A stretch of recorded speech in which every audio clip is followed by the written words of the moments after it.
Hello guys, Josh from C2000 here, and today I'm going to be talking about some of the G.I Joe comics that are out, and we're going to be talking about specifically issues 246 through to 250. The storyline is called Dawn of the Arashikage, part 1 through to 5, which I believe is the conclusion. This is also referred to as the countdown to 250. Now, little bit of background on my fandom for G.I Joe. I have been a fan of G.I Joe since I was younger, but it wasn't through comics. Comics are a more recent thing. Literally, these are my first G.I Joe comics that I have ever actually owned. I picked them up from Forbidden Planet a couple of days ago. The reason I haven't done the video until now is because I've been reading some other stuff, and I've done other videos, and I've also been spending time out with my friends and odds and ends here and there.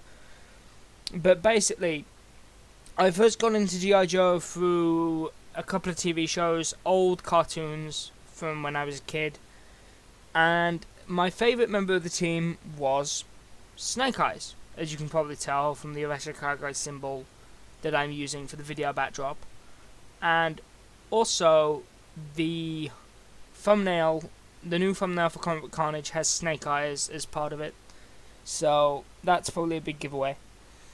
But what actually got me to buy this was on the back of the comic. There is the Arashikage symbol like this, and above it is written "Snake Eyes is dead." ... Then underneath it is written "Long live Snake Eyes." And one of them was backwards on the shelf, and I saw that, and I'm like, what? Okay, that's confusing. But the thing is, I know Snake Eyes is dead in the comics at the moment, or the traditional Snake Eyes that I know and love, because Real Comic Book Gamer made a video making quite a fuss about the way they killed him off. And I'm not entirely sure if he's touched it since, because he's made no comment on the new state of things. Diversity in comics, however, hasn't been particularly complimentary of the past couple of G.I Joe issues he's read, featuring this character that has replaced Snake Eyes, or characters, should I say, because there are now two Snake Eyeses. Well, yeah. How do you plural, people? Snake Eyes, as in a pair of eyes. How do you plural that? But basically, one of Snake Eyes' students, in the end of the Death of Snake Eyes story arc, had half his face burnt off, and he took up the mask and the mantle. He's wearing the traditional gear that Snake Eyes once wore. And then you have this other character, called Dawn, I think, hence where the title comes from. She is I think a college student or university student, I'm not entirely sure. She's some kind of student, but she was particularly athletic and particularly gifted, and Cobra took her in, and they started doing experiments on her. Mindbender started doing experiments on her, and he implanted the memories of Snake Eyes into her head, and basically that's how we have the character we have now. And issues 246 through to 250 basically follow her and 3 police officers trying to track her down, while also connecting up with the main storyline. First issue I want to talk about is actually not the first one. The first one I want to talk about is 248. If 248 is the one I think it is, it's literally, there is no dialogue in this. It is just entirely action, which is what you'd expect from anything based around Snake Eyes. And it's also kind of cool. We get to see what it looks like looking out of the visor as well, in one of these shots. I didn't notice that before, but it's Dawn as Snake Eyes fighting multiple individuals. Then we also cut back to kind of like a flashback to the original Snake Eyes fighting similar sort of odds. And you even see she mirrors some of the techniques basically showing that he's in control, but the entire time there is no dialogue, and this actually highlights how good some of the art is. And then at the end it sets up a fight against, I believe, Firefly, but yeah, if I am incorrect about that, it's one of the Cobra villains, but I'm pretty sure it's Firefly. As I said, I'm not too massive on the comic book side of things, so it could be a new character. All I know is ever since 2011, IDW has had the rights for G.I Joe, and they kind of rebooted Real American Hero, which is the series we're looking at today, and this is some of the more recent works. I might pick up some of the old trade paperbacks, because I've heard the older stuff is better, but I'm not entirely sure. But the reason why I thought I'd give this a chance is because it's written by Larry Hama, who was the guy who originally wrote G.I Joe when the comics came out, so I was kind of hoping that it would be good, but I'm not going to pass judgment yet. I'm going to save that until the end. But 246, backtracking to 246, it opens with these two officers looking over the bodies that she's slain, and then the Arashikage's liaison with the government shows up, and he starts looking at her handiwork, and he's like explaining her techniques, explaining what she's done, and these two police officers are told, you have to cooperate with this guy, it's a matter of national security. And basically, after they followed them for a bit, we cut to Dawn, and you see she's having another flashback, but this time it's Snake Eyes in Vietnam, and he's firing off an LMG, and they're like reloading this LMG and that. Actually, just one comment that I want to say. Isn't it kind of weird that the new comics is set in like 2017, 2018, but yet Snake Eyes is still a Vietnam vet? Wouldn't he be like in his 80s or something? But that's just, I'm not knocking it. I'm not knocking it. It's just something I find kind of weird. Also, these close-up shots on her eye do actually show an incredible amount of detail, and it also shows off the difference in visor in their suits. Then at the end of the issue, she chucks the visor down, and then she jumps off the top of this tower, lands in between this couple that are in the middle of a date, and then one of the old Grandmasters says, "That isn't Dawn, that's Snake Eyes in full control now." And it basically leads off like that is something terrible, but, you know.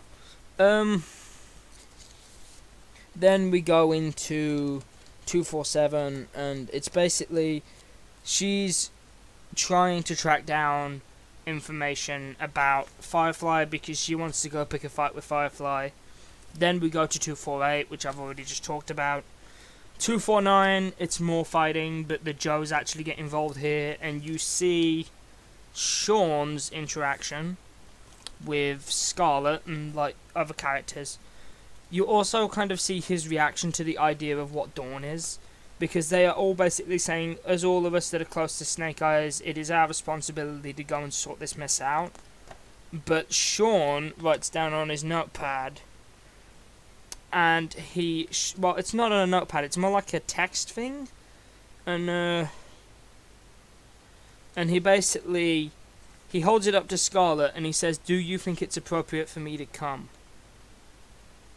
And her comment is, "You're as much Snake Eyes as Dawn or the original Snake Eyes was. I don't think you should hide away from this."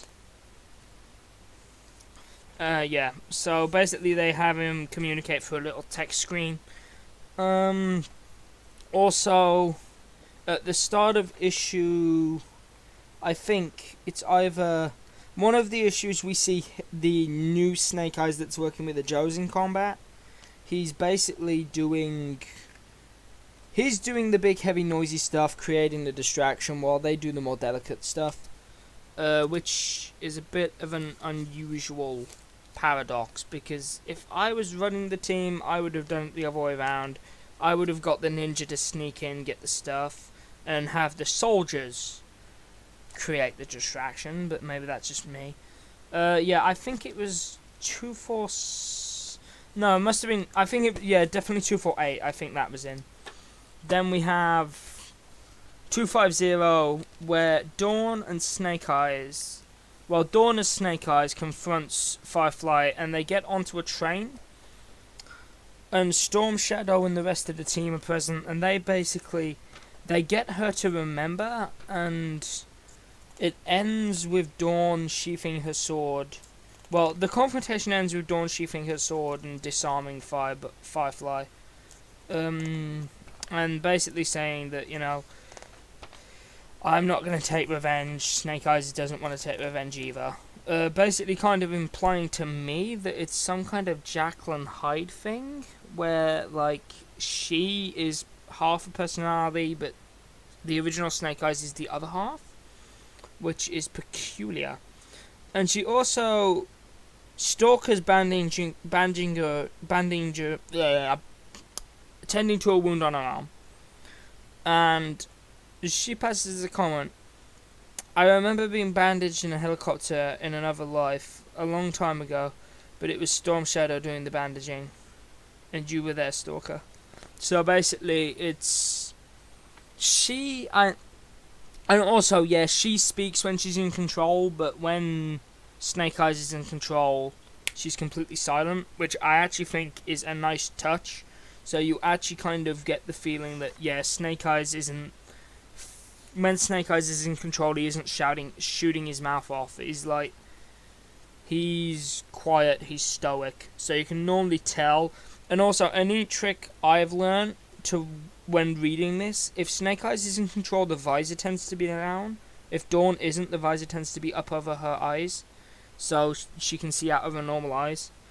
I think that's probably got something to do with the fact Dawn doesn't have Snake Eyes' training. She would find it hard to use the mask, even though some of the times where she is clearly in control, she has it down fighting, but I think that must be to protect her eyes. I don't know. But I don't know. It's kind of a weird concept, but at the same time, I don't hate it, but I'm not too happy about it. I would rather... I mean, it's a cool concept, don't get me wrong, but I would rather this character actually be a villain instead of replacing Snake Eyes. What I would rather they have done is they'd kept Snake Eyes alive. They didn't do the whole thing with Sean becoming the Snake Eyes on the Joe team. And you had the original Snake Eyes, and you have this girl, and basically have it so Mindbender captures him, he does some experiments on him, extracts a sample of his memories, but to Snake Eyes it feels like he's done nothing. He's just stuck a needle in somewhere and took something out. He hasn't noticed any difference. But then have it so Dawn has that implanted into her, and it sends her crazy, and she basically becomes a villain, and she is fighting against Cobra and the G.I. Joe. Have it where she's kind of like a wild card, where you don't know, she could be your best friend or your worst enemy, depending on how you catch her. So you could have it where there's a storyline where Snake Eyes needs to do something, but he needs information from Dawn, and she's on a train in a normal hoodie, everything, no gear, and he approaches her in a trench coat, casual wear, and she's a bit you didn't think I'd see you coming, did you? What's wrong with you? What don't you get about your memories being implanted into me? That also applies to your training. And you could kind of have it where you don't know if they're going to fight or not, but they it could be where they end up fighting, they don't, but just have her be a wild card character that's on either side. Because at the end of 250, they say that in a few days' time, when you turn 18, they'll give you the option to enlist. So, and I just wanted to slap Storm Shadow at the end of this. His comment was, "Confusion to the Cobra," and I'm just Storm Shadow, it's not the 80s, dude, okay? I know it's a large factor of G.I. Joe is nostalgia, but come on. That's just cheesy as all hell. I enjoy some of the aspects of G.I. Joe, but sometimes I think they need to learn to rein it in a little bit. because sometimes it becomes a parody of itself, and it just gets a bit absurd. Well, yeah, as absurd as it already is, but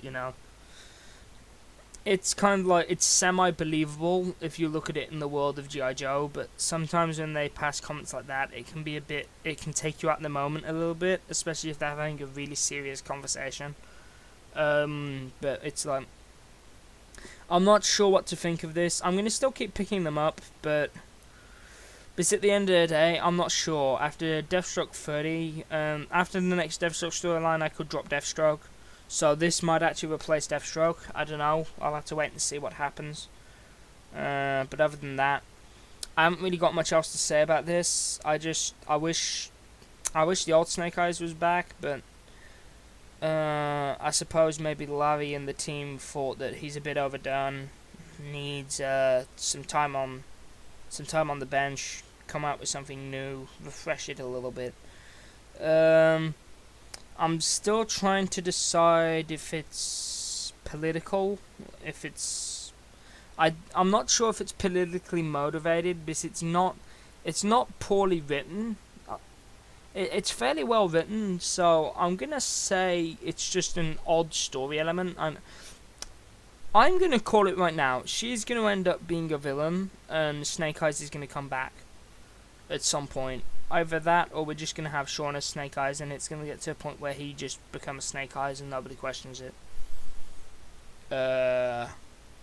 So I don't know. That's where it'll probably go from there. But anyway, guys, I hope you enjoyed the video. As I said before, please leave feedback on the intros, and I will see you in the next one.